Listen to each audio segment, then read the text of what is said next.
Shares of Snap and Spotify are moving higher this morning after Guggenheim upgrades the pair, taking Snap to a buy and racing Spot from a rare sell to a neutral. The analyst behind these calls joins us now, Guggenheim's Michael Morris.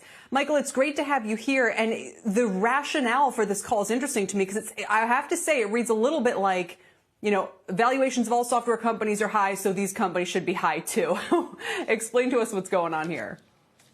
Yeah, absolutely. I mean, I think in simple terms, you're not wrong. The market has been strong. Secular winners, particularly in technology, have been the strongest, right? But you know, we're still bullish overall on the potential for long-term value creation, especially with interest rates as low as they are. And so we're looking for opportunities where I think the market is going to come to a new realization. And in this particular case, we see many of these internet names as underappreciated. You know, when you compare them to their software counterparts, which we think sets the stage for, you know, pretty strong relative strength, relative growth over the next year. And so happy to go into a little more detail on it. But basically, we think winners are going to keep winning. And we think internet companies are unique. And believe it or not, even after their moves, have areas where they're underappreciated. Yeah.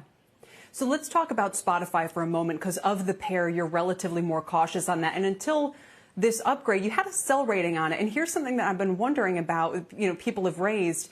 As you build out these Apple Plus bundles, you know, which Apple just announced, as you build out what might inevitably be some kind of Google Plus bundle, you know, as big tech bundles everything, is Spotify going to be left as the smallest player with the least leverage standing alone?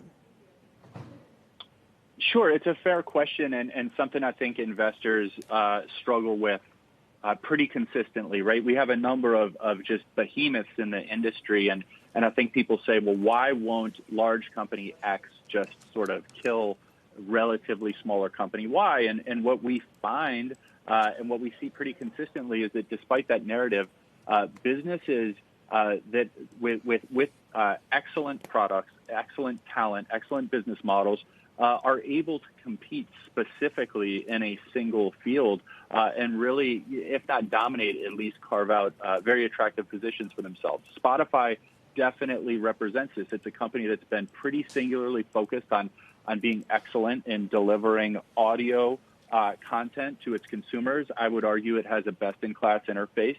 And at the end of the day, while the bundles may be compelling to a certain cohort, the challenge to having Spotify, even if you are a user more broadly of Apple or Google or Amazon products, is a pretty low hurdle to continue to have that product on your phone.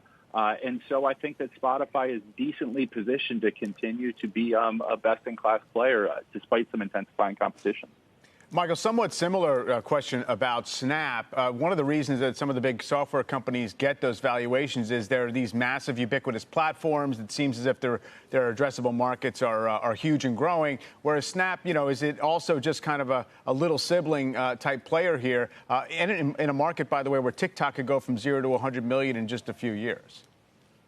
Yeah, look, it's a very fair question. I mean, generally speaking, software is a tremendous industry, right? They have deep moats around their businesses.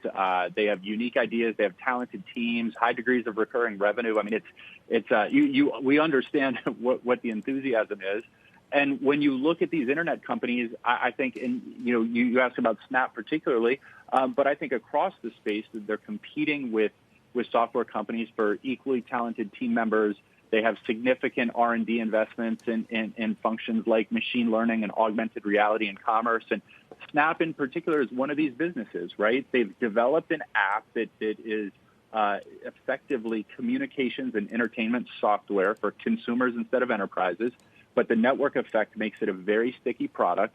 And now their R&D is going into things like augmented reality, sophisticated tech stacks that are allowing them to really connect commerce, right? Shopping and direct response ads, shoppable ads that are considered so valuable and growing in value. That tech investment is actually building out that functionality, effectively digging a moat. Now, they have to keep people on the platform, right? It's more challenging than enterprise in that regard, maintaining that network effect. But I think the investment, the unique power of their technology is truly as strong as it is for software, and that will be appreciated by the market.